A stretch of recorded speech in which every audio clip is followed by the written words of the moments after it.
ଯେ ଏଇ ସାଇବର ଡକାୟତିର ସବୁଠୁ ମାନେ ମହତ୍ୱପୂର୍ଣ୍ଣ ମାନେ ଯୋଉ ଠକେଇ ଯୋଉଟା କି ପୁଲିସର ମୁଣ୍ଡ ବିନ୍ଧାର କାରଣ ହେଇଛି ସେ ହଉଛି ହନି ଟ୍ରାପ ଆଉ ସେକ୍ସଟୋର୍ସନ।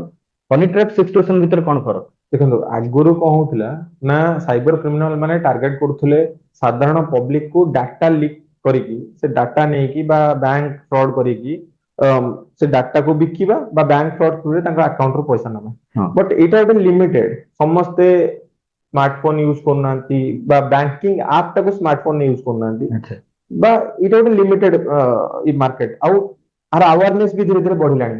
ବିଭିନ୍ନ ବ୍ୟାଙ୍କ ତାଙ୍କ କଷ୍ଟମରକୁ କହୁଛନ୍ତି ଆପଣ କୌଣସି ଓଟିପି ଦିଅନ୍ତୁ ନାହିଁ, କୌଣସି କଲ କୁ କିଛି ଇନଫର୍ମେସନ ସେୟାର କରନ୍ତୁନି। ତେଣୁ ଲୋକ ଧୀରେ ଧୀରେ ଏଥିରେ ଫସିବା କମିଲା ଯେମିତି, ତେଣୁ ଗୋଟେ ନୂଆ ବାଟ ବାହାର କଲେ ହନି ଟ୍ରାପ। ହନି ଆଉ ହନି ଟ୍ରାପ ହେଲା କଣ, ଆପଣ ଦେଖିବେ ବିଭିନ୍ନ ସମୟରେ ଆମର ଯୋଉ ଭାରତର ବିଭିନ୍ନ ଗବେଷଣା ସଂସ୍ଥା, ଗଭର୍ଣମେଣ୍ଟର ସବୁ ସିକ୍ରେଟ ଏଜେନ୍ସିର ଲୋକ, ଡିଫେନ୍ସ ର ଲୋକ, ଡିଆରଡିଓ ଯୋଉଟା ଆମର ରହିଛି ଫ୍ୟାକ୍ଟ୍ରି ତାର ଲୋକ, ବିଭିନ୍ନ ସମୟରେ ପାକିସ୍ତାନରୁ ଅନ୍ୟାନ୍ୟ ବାହାର କଣ୍ଟ୍ରିରୁ କିଛି ଝିଅ ମାନେ ସେମାନଙ୍କୁ ହାୟର କରାହଉଛି, ସେମାନେ ପ୍ରଫେସନାଲ, ସେମାନେ ଆଙ୍କ ସହିତ କଥା ହେଇ ଧୀରେ ଧୀରେ ଆଙ୍କୁ ଟ୍ରାପ୍ କରିକି ଇନଫରମେସନ ନଉଛନ୍ତି, ପଇସାର ଲାଳସା ଦେଖେଇ ବା କୌଣସି ରିଲେସନସିପ ରଖିବାର ଲାଳସା ଦେଖେଇ ସେ ଇନଫରମେସନ ନେଇଯାଉଛି। ଏମିତି ବି ଶୁଣାଯାଏ କି ସେମାନେ ଭିଡିଓ କଲ୍ କରୁଛନ୍ତି ଆଉ ଭିଡିଓ କଲ୍ ସ୍କ୍ରିନଶଟ କୁ ନେଇକି ବ୍ଲାକମେଲ ହଁ, କରିବା ସେଇଟା କହିଲେ ଆପଣ ଯୋଉ ସେକ୍ସଟୋର୍ସନ। ସେକ୍ସ।